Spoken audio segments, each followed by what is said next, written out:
We got a new toy about a week ago.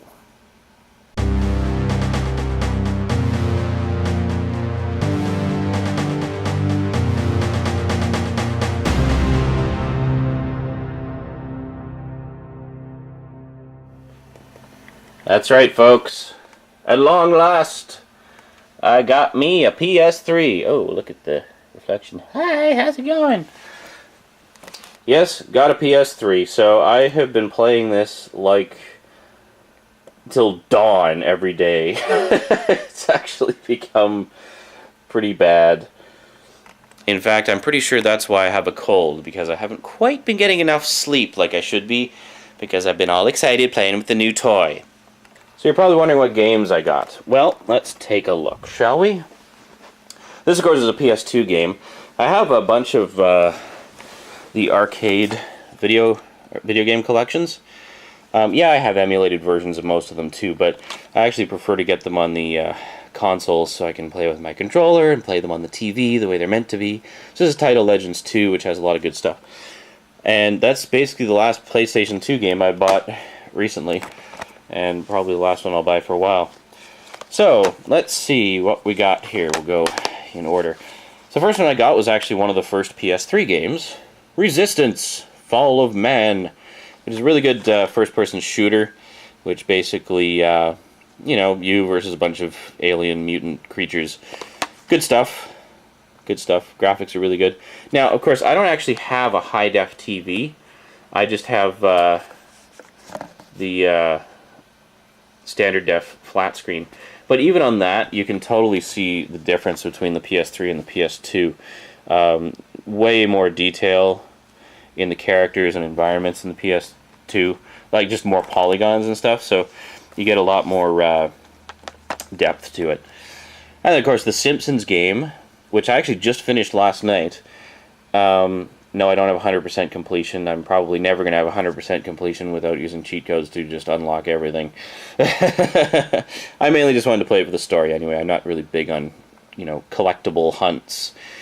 But, wow, I gotta say, like, I played a lot of Simpsons games over the years, and I have to say this is without question the all-time greatest Simpsons game ever. Ever. Prior to this, the one I thought was really good was Simpsons Hit and Run.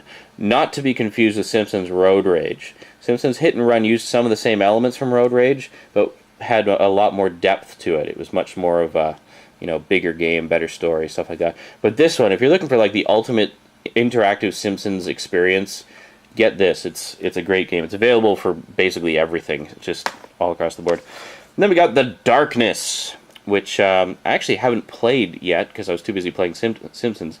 I did play a bit of a demo, and I've read some reviews and such, and really liked what I was reading. Basically another first-person shooter, but with some supernatural elements, based on a graphic novel. Now, the interesting thing is, with the PlayStation 3 version, I thought this was universal to all versions, but apparently it's only on the PlayStation 3 version. There's TVs in the game. Like, you know how GTA, Grand Theft Auto, has the radio stations and such, and the newer one has TVs where you can watch, like, TV shows and stuff? Well, The Darkness has TVs as well, but you can, like, sit down and watch entire movies on it. And apparently that's exclusive to the PlayStation 3 version. They put, like, the old silent version of Nosferatu and a bunch of other old cool stuff on there. But I'm guessing in full DVD quality just because they have the extra space on the Blu-ray disc. You know, so pretty cool. So a case here where the added storage capacity of Blu-ray has allowed for more content than is available on the 360 version. It'd be interesting to see how that develops over the next little while. Like, I did a rant a while ago saying that the lack of storage capacity on the 360 is ultimately going to hurt it. And, you know, while having a few non-playable extras in a game is maybe a big deal, it's, you know, I take it as a sign of things to come. I think we're going to see more of that as more and more games come out. And then, of course, what collection is complete without Grand Theft Auto 4? Yeah. Which, I'm sure would be great if I could play it! What do you mean, I hear you saying? What do you mean you can't play it? Just pop in the disc and play it. What's the problem? Okay. Go to Google. Do a search. Or even actually just here on YouTube. Do a search on YouTube for GTA 4 freezing. Okay? There's a problem. The game has a glitch in it. It doesn't affect everybody, but it affects some people. And before the 360 fanboys perk up and say, haha, you should have got a 360, it affects the 360 as well. It's the game, it's not the system. Now, basically, long and short of it is, it plays for like 5 or 10 minutes, and then it freezes, and your system locks up. So then you have to reboot. I notice a lot of people are doing a hard reboot with the switch on the back. Don't do that. And then they're wondering why suddenly their system is bricked, as it's called. It's bricked because you're not letting it shut down properly when you reboot. It's like pulling the plug out of the wall on your PC to shut it down. It's the same thing. Don't flick the power switch on the back of your console. Bad.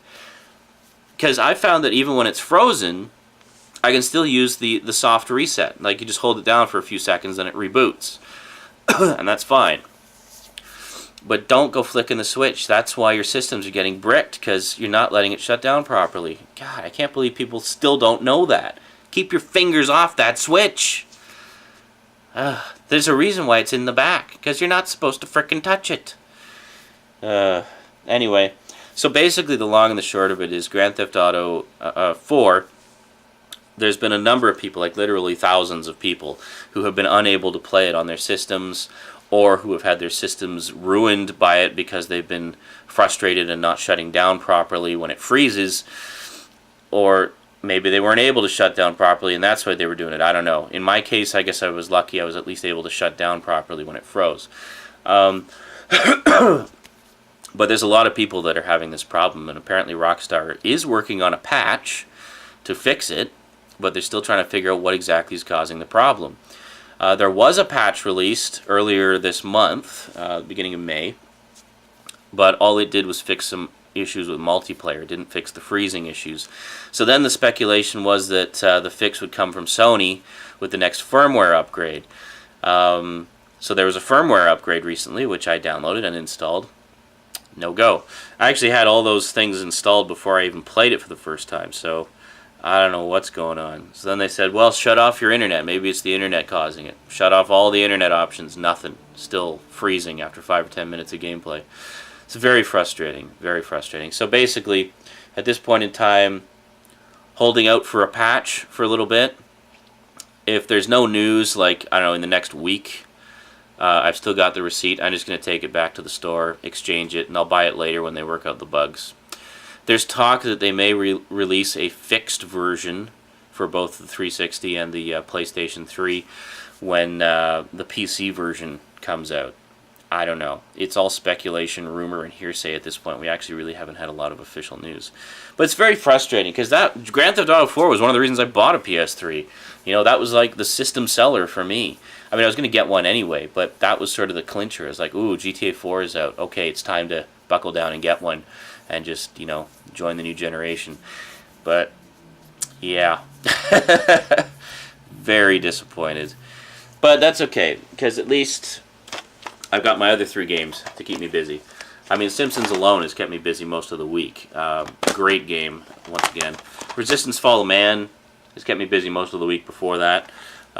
Pretty close to the end, not quite finished yet. And then The Darkness. Well, The Darkness, I've got a game with movies in it.